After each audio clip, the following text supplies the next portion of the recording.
we'll guide you through how to use Netlify Drop to quickly deploy a website. If you find this helpful, consider subscribing and liking the video. First, open your web browser and go to the Netlify website. Make sure you're logged into your account.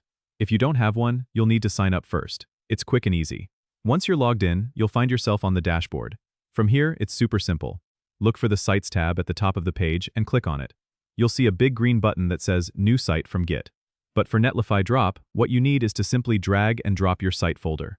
So, open up your File Explorer and locate the folder containing your website files. This folder should include your HTML, CSS, JavaScript, and any other assets your site needs. Drag this folder directly onto the Netlify dashboard. You'll see a designated area that says Drop your site folder here. As soon as you drop the folder, Netlify will start processing your files. You don't need to do anything else. It's all automated. In just a few moments, your site will be live. You'll get a default domain name from Netlify, which you can customize later if you wish.